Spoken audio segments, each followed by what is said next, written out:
Bienvenue à Crespin sur un site ferroviaire qui est devenu le site Bombardier, qui est actuellement le plus important site de construction ferroviaire en France. Alors ça mérite une petite explication. Crespin, pour vous situer les choses, c'est à peu près à 10 km de Valenciennes. Vous voyez où c'est Valenciennes?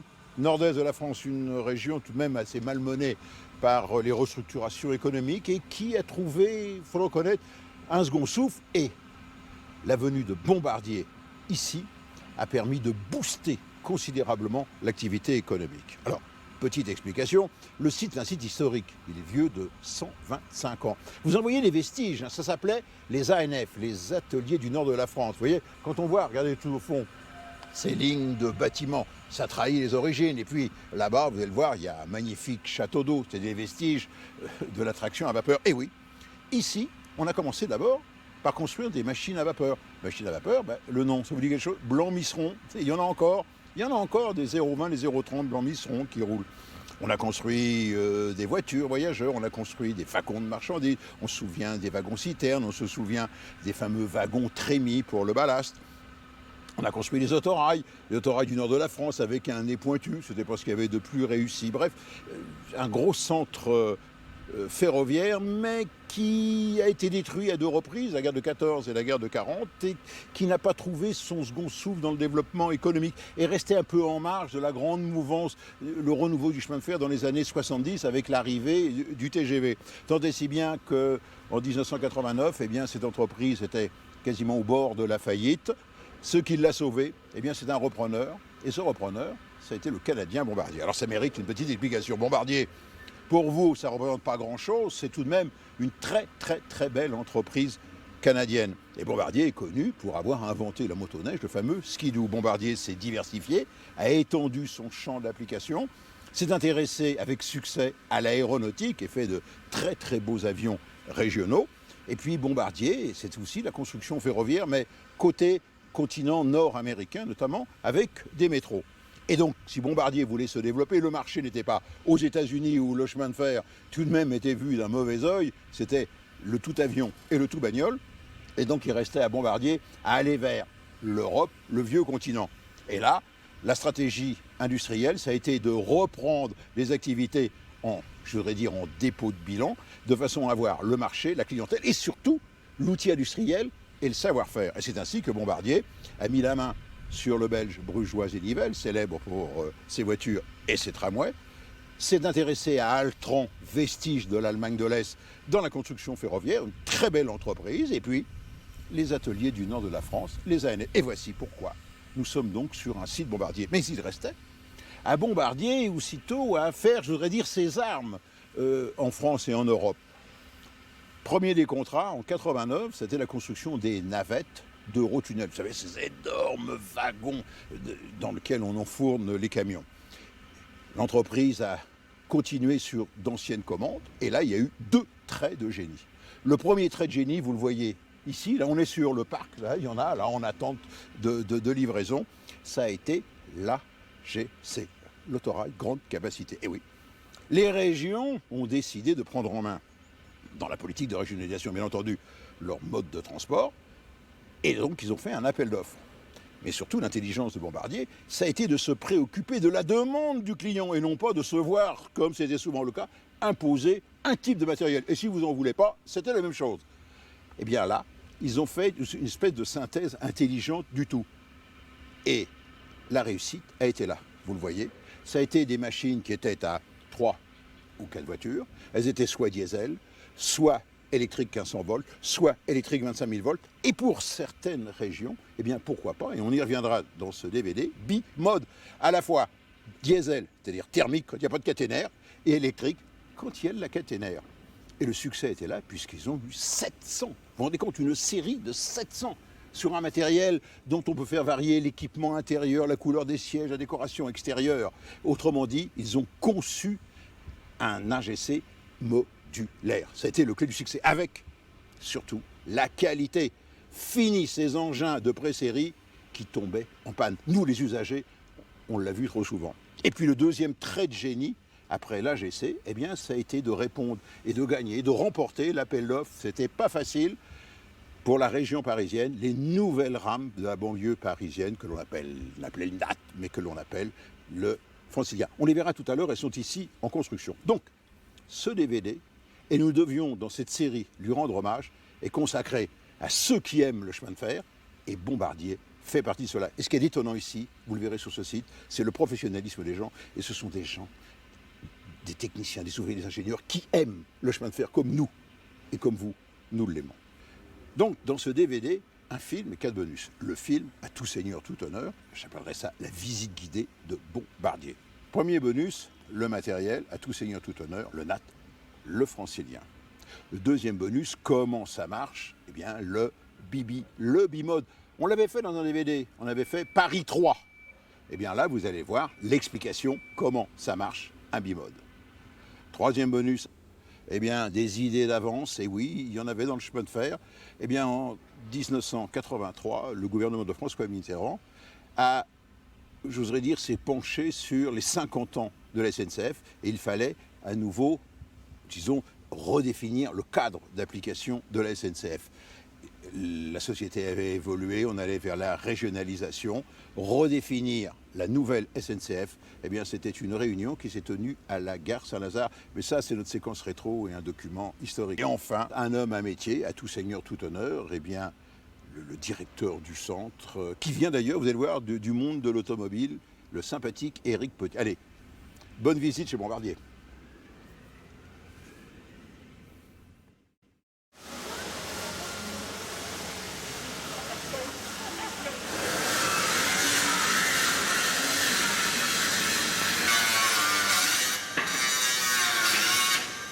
Retour donc à Crespin chez Bombardier pour suivre en quelque sorte l'activité, le montage et 2 lignes de montage en parallèle.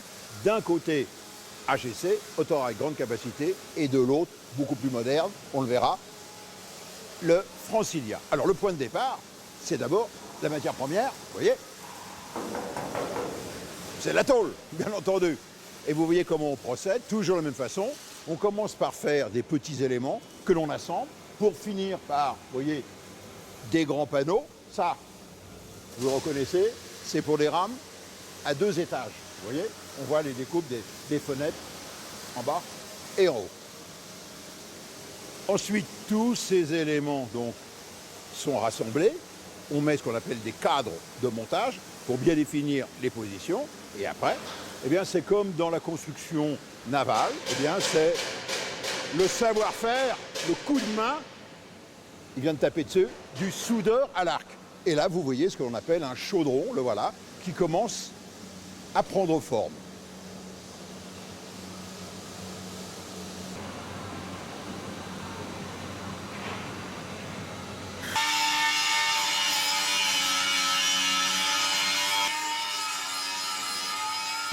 Ce qui est vrai pour les rames à 2 étages du TER, l'est également, a fortiori, pour l'AGC et également le Francilien, dont vous voyez ici 2 chaudrons. Vous les reconnaissez, ils sont très caractéristiques. 1, ils sont plus courts. 2, les portes, on y reviendra tout à l'heure, sont beaucoup plus grandes. Mais regardez bien les finitions. Donc, on a assemblé les éléments, on les a soudés, on a meulé. Mais le chaudron, les tôles se sont déformées au moment de la soudure à l'arc. Et donc, de fait, il faut retrouver la planéité, les bonnes courbures. Et ça, c'est un doigté, un savoir-faire. Vous voyez, regardez. On chauffe juste ce qu'il faut pour la dilater. Et puis après, on frappe pour libérer les contraintes. Et de façon à ce qu'il n'y ait pas, en quelque sorte, du moule à gâteau, de la tôle ondulée. Et paraît-il, il faut 5 ans d'expérience à un ouvrier pour arriver à faire ce travail.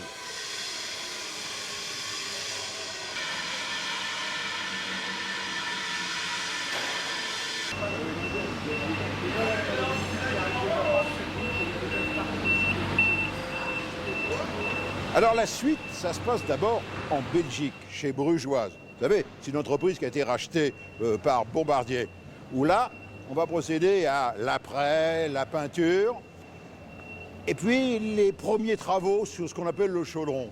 Et quand il revient de Belgique, eh bien, regardez, eh ouais, ça commence à y ressembler. D'abord, les pins, les vitres. sont posés. Et à l'intérieur, on trouve tout un tas de pré-équipements. Il y a notamment l'isolation, le plancher.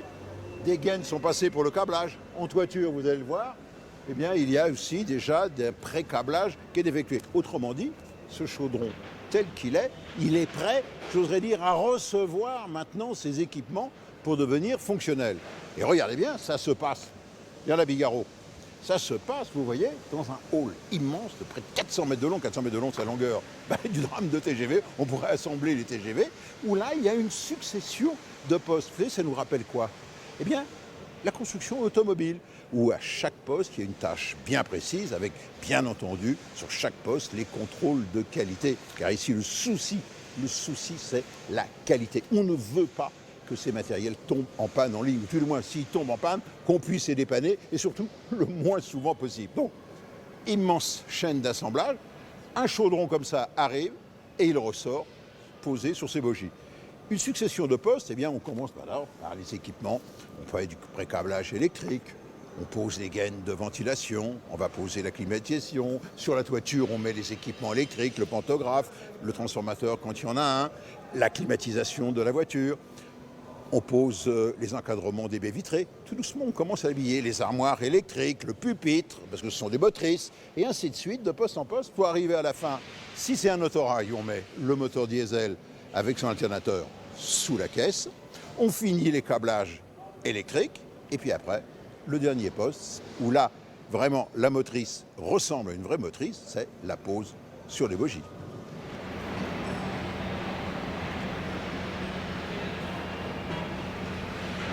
Il faut savoir que la chaîne motrice est une des chaînes la plus rapide. On a un takt time de 5h25, donc toutes les 5h25, nous avons un véhicule qui sort de la chaîne. Donc ici, nous nous trouvons sur le dernier poste de montage, qui est le PM71, où là, la dernière manœuvre à faire sur cette chaîne de fabrication est de la mise à bogie. Celle-ci, c'est la 1090, ce qui représente la rame 544. Donc nous sommes déjà arrivés à la 544e véhicule sur chaîne.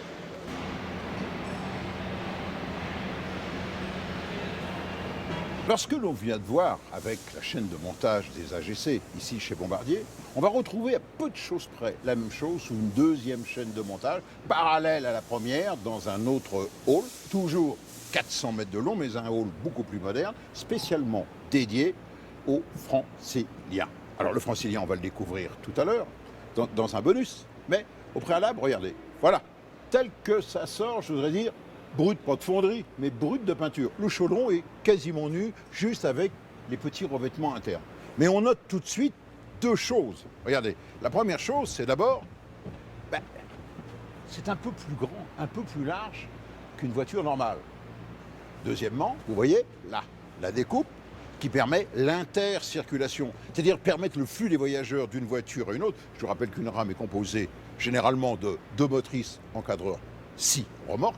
Eh bien, pour permettre la libre circulation, je veux dire, des voyageurs, surtout en période de pointe, eh bien, on a élargi au maximum l'espace d'intercirculation qui, vous voyez, beaucoup plus large que le couloir ou le soufflet d'un TGV. Puis enfin, dernier détail, vous voyez, il n'y a qu'une seule grande porte, enfin, il y en a une de chaque côté, bien évidemment, mais sur une façade, il n'y a qu'une seule grande porte. Et vous voyez, on a joué la large ouverture, mais une seule porte, toujours en optimisant le flux des voyageurs. Et puis, là-bas, à l'avant, c'est la cabine. Alors, le chaudron est nu, tel qu'il arrive, et puis par ici, pré-câblage, avant de rejoindre la chaîne, je voudrais dire, d'équipement d'assemblage.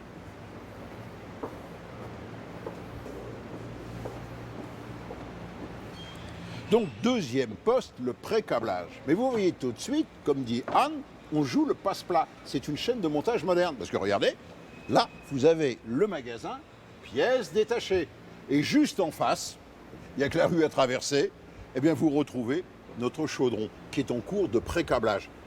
Allez, petit détail, regardez un peu, le fouillis de câbles. Dites-vous bien que sur une motrice comme celle-ci, c'est peut-être ce qui est le plus compliqué actuellement chez Bombardier, il y a près de 50 km de câbles. Alors le most, pour moi, c'est ici, vous voyez. Hein, j'en passe et les meilleurs, et c'est le câblage du pupitre. un véritable cauchemar pour l'électricien. Et surtout, il faut que ça marche. Donc, une fois qu'elle est pré-câblée, il ne restera plus, si j'ose dire, qu'à mettre les équipements. C'est du plug and play. Donc, au pont roulant, on va prendre ce chaudron pré-câblé et on va le remettre dans la ligne de montage avec les remorques. Motrice plus remorque, c'est la même chaîne de montage où là, on va assembler tous les équipements et les tester. Et on avance ainsi de poste en poste. Voilà, là, on est arrivé à un point capital. Regardez où je me trouve. Vous réalisez? Non, je suis sur le toit d'une remorque. Deux choses à remarquer. La première, vous voyez, c'est que l'on travaille à niveau. Autrement dit, on a conçu des plateformes de travail qui vous amènent juste, vous voyez, en toute sécurité au niveau de la toiture. Et pour bien voir qu'on est sur la toiture, regardez bien, Bigaro, vous voyez là-bas, beaucoup plus bas, un chaudron. Donc, on est sur le toit. Et sur le toit, ça c'est la grande tendance actuellement dans le ferroviaire, et notamment chez Bombardier, on met tous les équipements non plus sous la caisse, de façon à dégager le plancher, et ne serait-ce que pour des raisons de sécurité et de maintenance, mais on les met en toiture, où ils sont beaucoup plus accessibles. Et donc là, en toiture, ici, il y a le groupe de climatisation, et là-bas, les résistances qui permettent de dissiper le courant lorsque l'on marche en freinage, j'oserais dire, rhéostatique. Mais pendant ce temps-là, pendant qu'on équipe le dessus de la voiture, eh bien, on équipe le dessous et l'intérieur.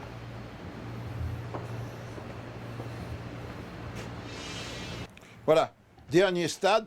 Bon, ça vous fait sourire. Non. On en est au dernier poste. On va finir tous les câblages. Il y a encore du boulot. Ça, vous le reconnaissez, c'est le pupitre. Ça, ce sont les armoires électroniques. Et puis, il faut se soucier tout de même des passagers. Eh bien oui, il y a encore des câbles. Eh oui, on commence à poser les banquettes. Alors, voici les fauteuils.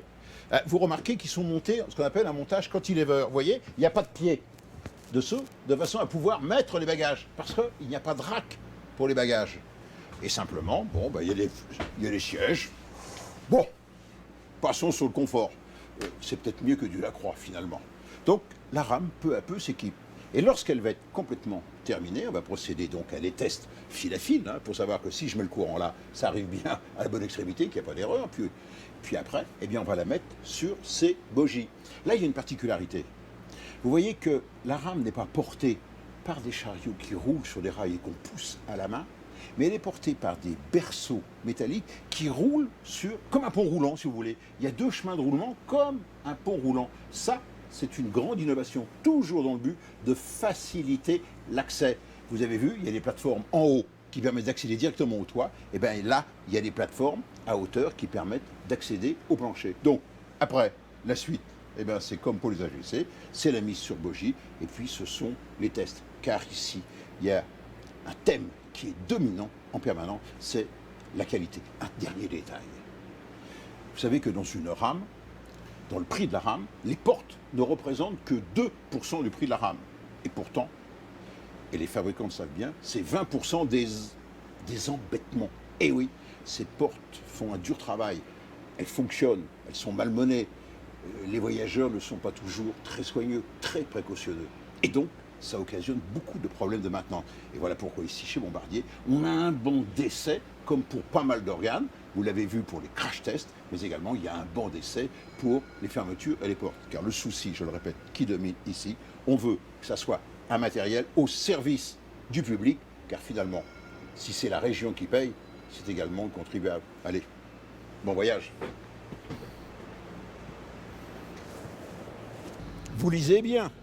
Présentation client. Et oui, on est au bout de la chaîne. Chaîne, ça fait penser à automobile. Bah oui, vous avez vu que cette construction ferroviaire reprend beaucoup d'idées au monde de l'automobile et de l'aéronautique. N'oubliez pas que Bombardier fait de très beaux avions. Donc là, on est dans ce hall, immense évidemment. On est en bout de chaîne. Donc, ça démarre, tenez là-bas, tout à bout. Tout à bout là-bas, le client, celui qui paye, c'est la SNCF. Donc il va d'abord commencer, ça démarre là-bas tout au bout, une inspection, le dessus, la toiture, le pantographe, ça.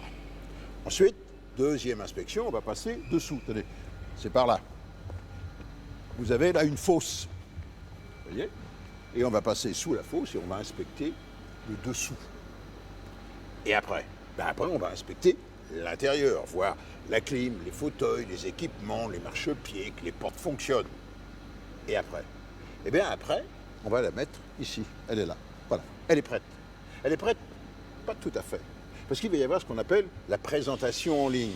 Autrement dit, les gens de la SNCF et les gens de Bombardier, avec un conducteur, vont se mettre aux commandes et on va faire un galop d'essai, comme une automobile, comme un camion. On fait un galop d'essai sur Valenciennes-Compiègne, aller-retour, conduite avant, conduite arrière, et on voit si tout fonctionne bien, s'il n'y a pas de vibration, la tenue du bogie, la captation du courant, le fonctionnement du moteur diesel, etc.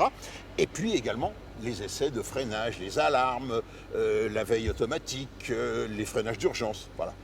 Et une fois que c'est terminé, la rame revient là à nouveau.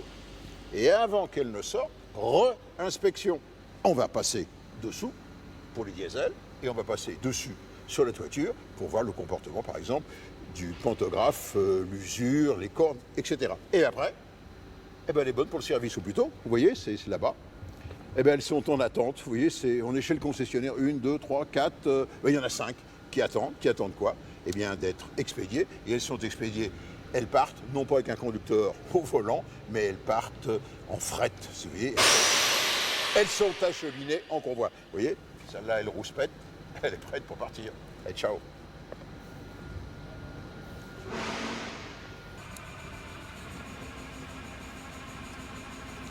Également à la réception du matériel, mais là ça se passe à l'extérieur, vous le voyez, on ne lave pas la rame, mais simplement c'est les essais d'étanchéité d'une forte pluie. Bien entendu, on contrôle l'extérieur, mais on va contrôler l'intérieur. En même temps que le test d'étanchéité, on en profite pour peser la rame, ou plutôt pour connaître la charge par essieu et par bogie. Et regardez bien, vous voyez bien quand elle passe sur le coupon de rail qui se déforme. Et à l'intérieur, l'enregistrement automatique vous affiche aux alentours de 15 tonnes, ce qui est la norme.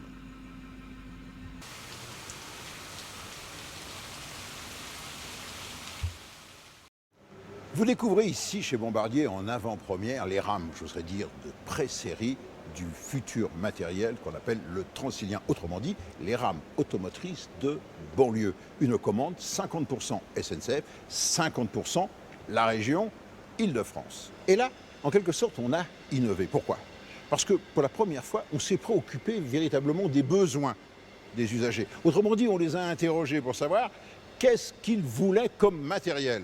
Et la première des réponses, c'est non, c'est pas le confort. La première des réponses, c'est que ça ne tombe pas en panne. Autrement dit, que ça soit très fiable. La deuxième réponse a été oui, on veut du matériel, mais que ce matériel soit confortable. Et un matériel confortable, eh bien, c'est un matériel qui soit lumineux. Regardez, la taille, vous voyez, la taille des baies vitrées. Ensuite, un matériel dans lequel on peut monter et descendre rapidement. Et là, on a fait un choix. Regardez, suivez-moi. Vous voyez, curieusement, il n'y a qu'une porte, enfin il y en a deux, une de chaque côté, sur une remorque. Ça vous paraît surprenant, alors que d'habitude, on multiplie le nombre d'ouvertures. Dans le métro, on en met 3. Non, là, il n'y en a qu'une, mais, regardez, très grande dimension, de façon à permettre le flux rapide. Ensuite, il y a une large plateforme. Ensuite, à l'intérieur, il y a des banquettes, mais elle est plus large qu'une rame habituelle. On a gagné un petit peu, on a gagné quelques dizaines de centimètres, c'est pas rien, mais c'est comme dans les avions. C'est les derniers centimètres les plus confortables, ce qui vous permet de mettre 2 fauteuils, plus un fauteuil, avec une rangée centrale. Plus de coffre à bagages, parce qu'on s'aperçoit que c'est le travail de banlieue, on part pas en vacances, et puis on glisse ses bagages sous les fauteuils qui ont un montage qu'on appelle cantilever. Voilà donc, je parle bien sûr de l'insonorisation. Au point de vue technique, il y a des choix qui ont été faits qui sont extrêmement astucieux. Vous voyez d'abord qu'on travaille bien sûr pour les quais de banlieue avec un plancher surbaissé. Et ce plancher surbaissé, on l'a obtenu, eh bien vous voyez, en mettant solution classique à la TGV, vous voyez, en mettant le bogie commun à 2 caisses, ce qui facilite également l'inscription dans les courbes. Autre détail intéressant, vous voyez que les voitures sont plus courtes que les voitures classiques style SNCF. Pourquoi? Eh bien, comme on a des tracés sinueux et que l'on a des quais en courbe, eh bien, les amateurs de petits trains, ceux qui jouent au train électrique, se sont tous aperçus que lorsqu'on avait de grandes locomotives qui entraient en gare, généralement l'attelage avant balayait le quai en tournant et dégommait tous les poteaux caténaires et les supports des marquises. Et bien là, pour permettre une meilleure inscription dans les courbes et notamment le long des quais, on a fait des voitures légèrement plus courtes. Mais une rame normale, c'est-à-dire 2 motrices encadrant 6 remorques, eh bien la capacité est de 1000 voyageurs. Dernier détail, on s'est étonné que l'on n'ait pas choisi des voitures à 2 niveaux. Une voiture à 2 niveaux qui est l'apanage, disons, le summum de la grande capacité. En fait, c'est souvent un faux problème. Là, nous sommes dans la desserte de banlieue, c'est-à-dire que les gens montent et descendent et que la rame passe plus de temps souvent dans le temps d'attente en gare que dans les temps de roulage interstation. Et donc, de fait, le 2 niveaux fait gagner certes de la capacité, mais on perd beaucoup de place avec les escaliers de montée-descente et puis les gens se croisent dans les escaliers, ce qui est toujours gênant. Donc, pour la première fois, on est revenu en arrière. Bombardier a dit « Moi, je vais vous faire des rames de plein pied, 1000 personnes, 8 voitures, vous voyez, c'est déjà de l'autre. On peut les atteler en unités multiples avec le maximum de confort, de luminosité. Et puis, comme on en est aux économies d'énergie, eh bien, l'éclairage se fait avec des LED. Ah, j'allais l'oublier, c'est la mode. Bah oui, il ne pouvait pas y avoir une rame moderne s'il n'y avait pas de Wi-Fi et puis du téléphone et la télévision, pourquoi pas par le téléphone. Allez, ciao, bon voyage. Alors le bimode, le bibi, comme on l'appelle en termes ferroviaires, comment ça marche? J'oserais dire, c'est un tour de main, une spécificité propre à Bombardier, un véritable tour de force technologique. Petite explication. Regardez, apparemment, et là vous le voyez sur le dessus, c'est inhabituel, aucune différence entre un autorail classique et un bimode. Bimode, ça veut dire quoi? 2 sources d'énergie. C'est l'équivalent de la voiture hybride. J'ai à la fois un moteur diesel et à la fois une locomotive électrique. Vous avez tout sous les yeux ici, sur la toiture. Là, vous reconnaissez, là, qui dit moteur diesel dit radiateur, avec les 2 ventilateurs. Le diesel, on ira le voir tout à l'heure, il est sous la caisse. Il a son gros tuyau d'échappement. À côté, là, vous avez la clim classique que l'on retrouve dans tous les véhicules. Et puis, là, la partie électronique, ce que je voudrais dire, les commandes traction. Donc là, jusqu'à présent, je reste dans une solution classique d'un autorail diesel électrique, un moteur diesel qui entraîne un alternateur et qui me fournit du 1500 volts alternatif. Ça va. Sauf que, regardez maintenant, et la Bigaro va nous le montrer, eh ben oui, il y a un pantographe. Et ce pantographe, vous voyez, il y a 2 barrettes. Qui dit 2 barrettes dit forte puissance, forte intensité, 1500 volts continu. Et voilà donc un engin qui peut fonctionner tantôt sur ligne normale, non électrifiée, en mode diesel électrique, et tantôt sous les lignes 1500 volts, par exemple quand il arrive à la gare de Lyon, il est en 1500 volts continu. Voilà. Mais c'est pas tout. Chez Bombardier, on était encore beaucoup plus loin. On dit, mais attendez, en France, il y a également de l'électrification, et c'est la plus nombreuse, 25 000 volts alternatifs. Et bien voilà. Eh bien, on a décidé d'équiper l'engin pour pouvoir recevoir le 25 000 volts alternatif. Alors, au passage, vous notez, on retrouve encore, regardez, un groupe de climatisation. Les compresseurs qui sont doubles, ça c'est pour gonfler la rame. Et puis là, on entre dans la partie 25 000 volts avec, regardez bien, là, un 2e pantographe. Et ce 2e pantographe, vous voyez, il n'a qu'une seule barrette. Autrement dit, c'est le pantographe pour courant alternatif. Bon, entre les deux, il y a un couteau qui permet de passer soit du 25 000 volts, soit du 1500 volts.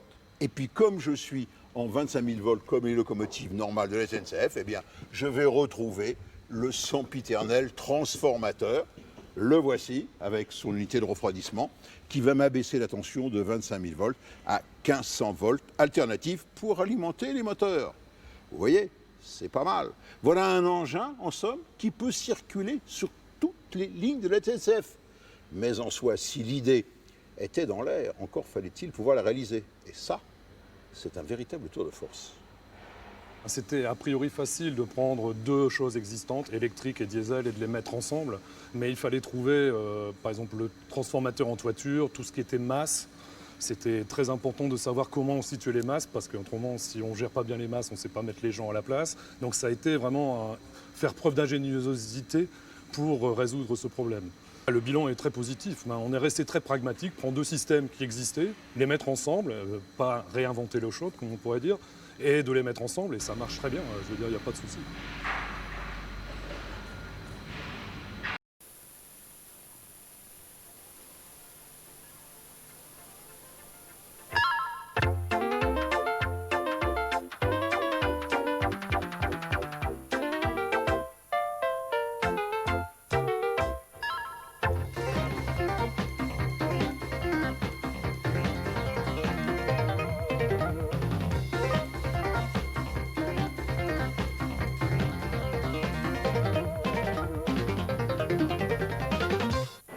Minuit, salle des pas perdus, le bruit sans la fureur, l'agitation sans le désordre. Les affiches SNCF 1983 recouvrent les panneaux publicitaires des piliers.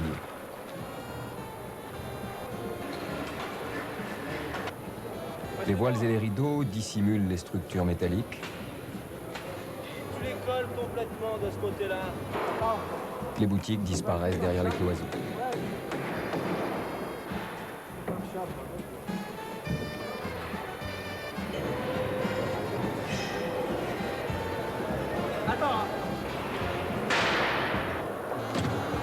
La gare va devenir l'espace de quelques heures salon de réception et salle de spectacle sans que les usagers du train n'en ressentent la moindre gêne.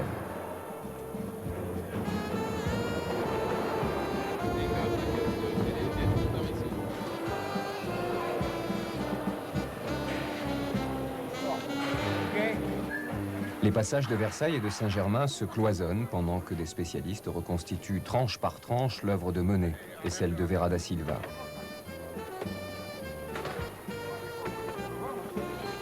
La tribune s'habille de velours pendant qu'on aligne rang par rang, allée par allée, les sièges des invités.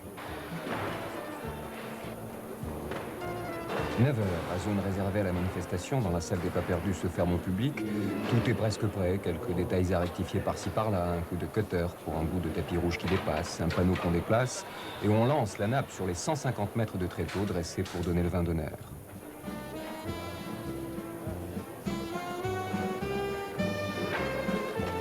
Un essai de sonorisation qui ne concerne que quelques points de diffusion.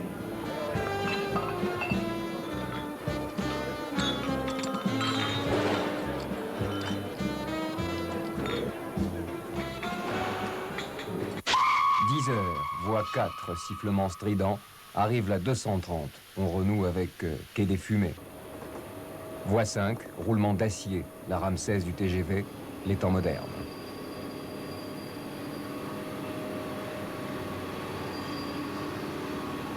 Passage des consignes pour les gardiens de la paix. Dernière coquetterie, ultime nettoyage.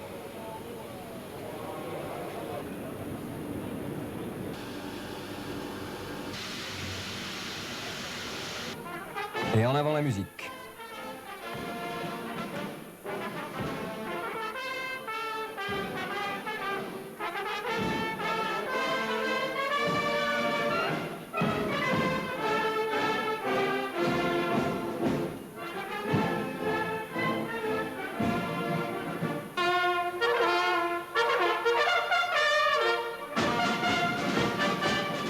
Les 2500 invités, cheminots, parlementaires, ambassadeurs, hommes politiques, artistes, écrivains, présidents de conseils régionaux, constructeurs, fournisseurs et clients sont maintenant arrivés.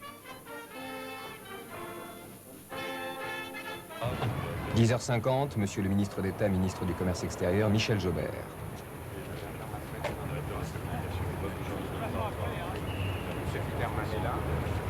Il devrait être là. 10h55, Monsieur le ministre d'État, ministre des Transports, Charles Fitterman. C'est M. Monnier, directeur de région.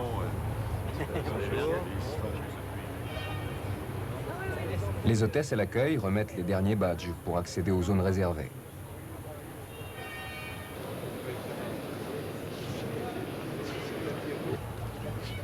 « 11h, le président de la SNCF, André Chadeau, accueille Monsieur le Président de la République, François Mitterrand.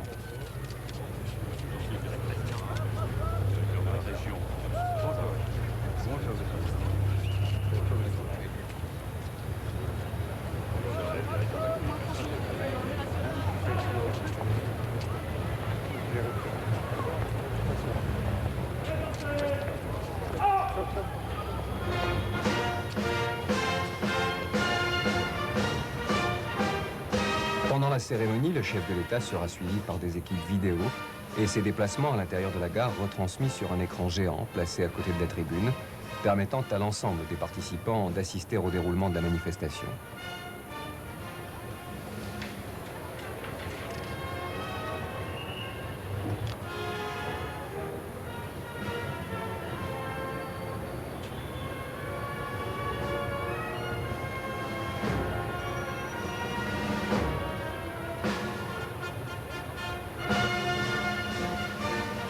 Manifestation qui débute par le dépôt d'une gerbe au monument aux morts, hommage rendu au sacrifice des cheminots.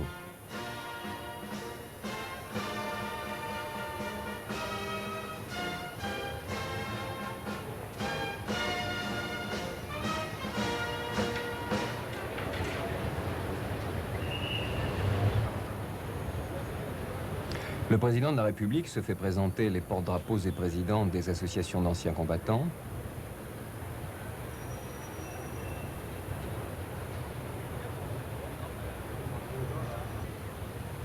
Des cheminots entrés à la SNCF le 1er janvier 1938 et ceux et celles engagés au 1er janvier 1983.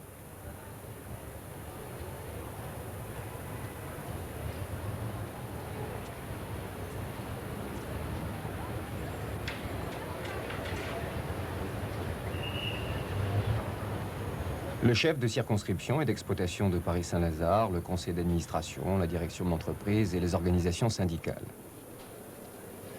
Visite ensuite d'une exposition consacrée à Daumier avec des œuvres extraites du Charivari de 1843 à 1872.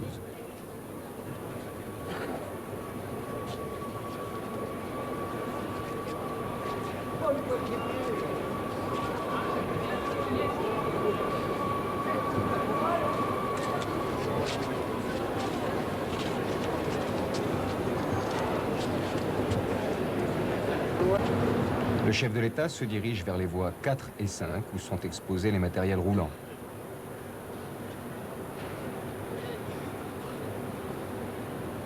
C'est d'abord la locomotive à vapeur 230G 353, la seule à avoir repris du service en 1975.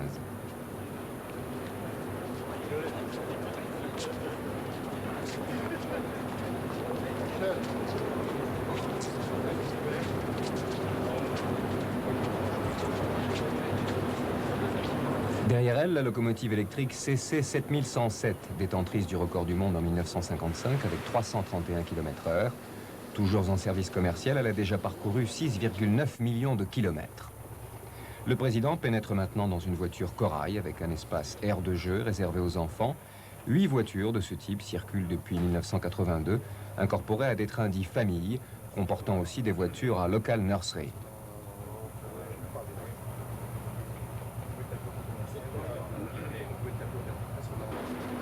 Conçue avec des associations d'handicapés, voici la plateforme élévatrice Manuvite et la voiture Corail à grande accessibilité. Enfin, le TGV numéro 16 Ville de Lyon, détenteur actuel du record du monde avec 380 km/h, qui reliera en liaison commerciale Paris-Lyon en 2 heures en septembre 83.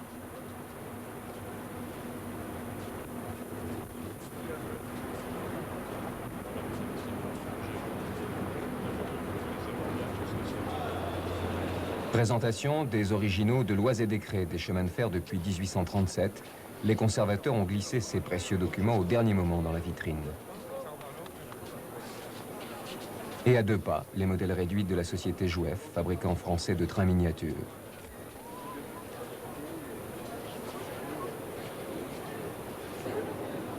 « 11h30, le président de la République pénètre dans la salle où l'attendent les invités. Une signature pour le livre d'or, la nouvelle SNCF est officiellement présentée et André Chadeau remercie M. François Mitterrand d'avoir accepté la présidence de cette cérémonie. Monsieur le Président de la République, les 253 000 cheminots représentés ici par 1700 des leurs, venus de toutes les régions, sont particulièrement honorés que vous présidiez cette présentation de la nouvelle SNCF. Votre présence témoigne de l'intérêt que l'État porte au chemin de fer en la personne de sa plus haute autorité.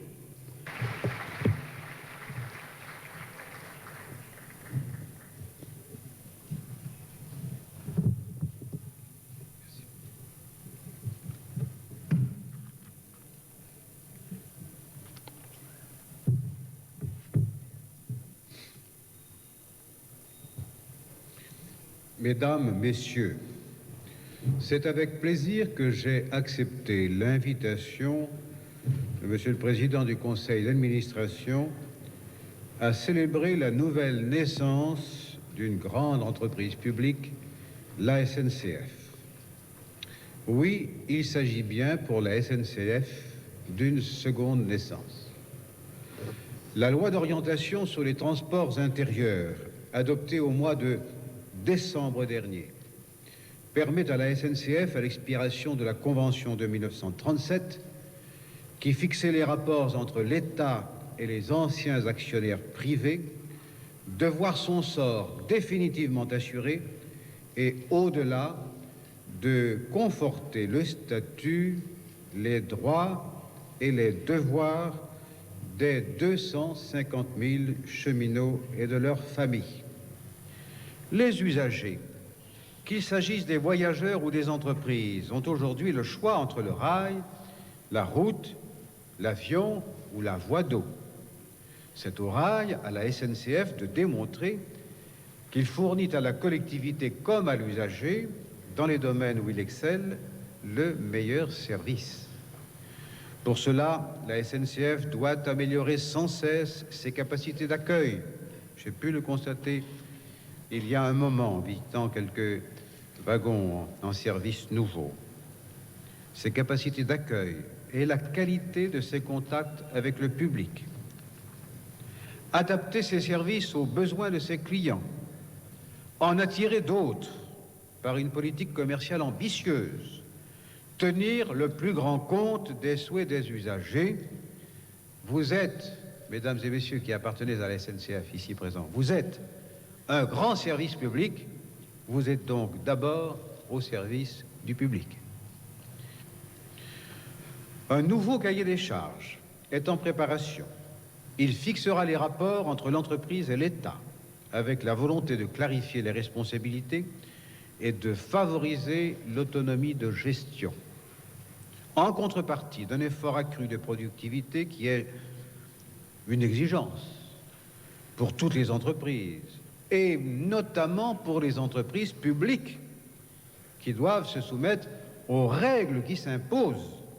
L'État déterminera la nature des concours qu'il apportera à la Société nationale des chemins de fer français au regard des charges particulières de service public que celle-ci a pour mission d'accomplir et qui donne un éclairage particulier au rôle qu'elle joue dans la société française. Devant les dirigeants de l'entreprise, les représentants du personnel, les élus et les responsables des entreprises qui travaillent pour la SNCF et qui contribuent aux réussites que je mentionnais à l'instant, oui, je formule pour eux tous, pour vous, mesdames et messieurs, qui travaillez dans cette grande maison, pour vous, mesdames et messieurs, qui avez assumé à des titres divers des responsabilités pour l'essor des chemins de fer français, oui, je formule mes meilleurs vœux de succès pour ce que nous appelons la nouvelle SNCF.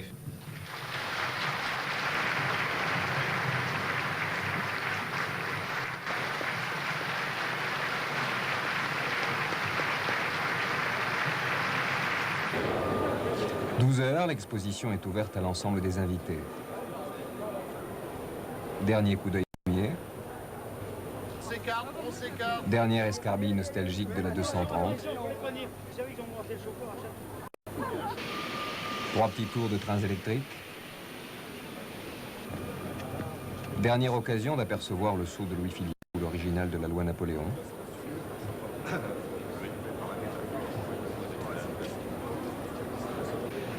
Tiens, bah, il vit encore de tard.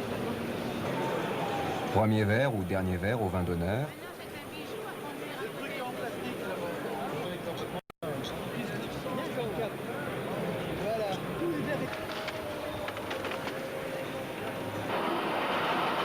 Dernier spectacle audiovisuel. À 13h30, tout ferme. À 16h, la gare entière est rendue au public comme si de rien n'était, aujourd'hui comme hier, consacrée à ses usagers.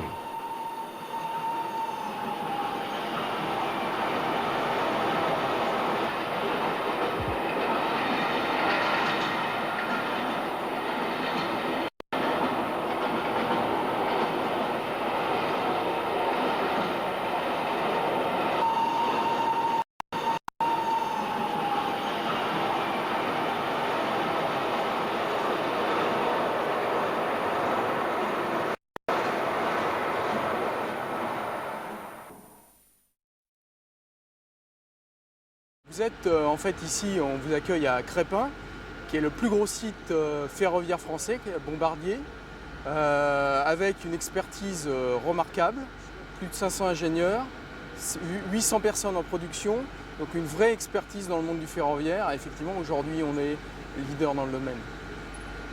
Et ce qui est étonnant, c'est que votre site est en perpétuelle évolution et que vous êtes en train de créer un véritable pôle.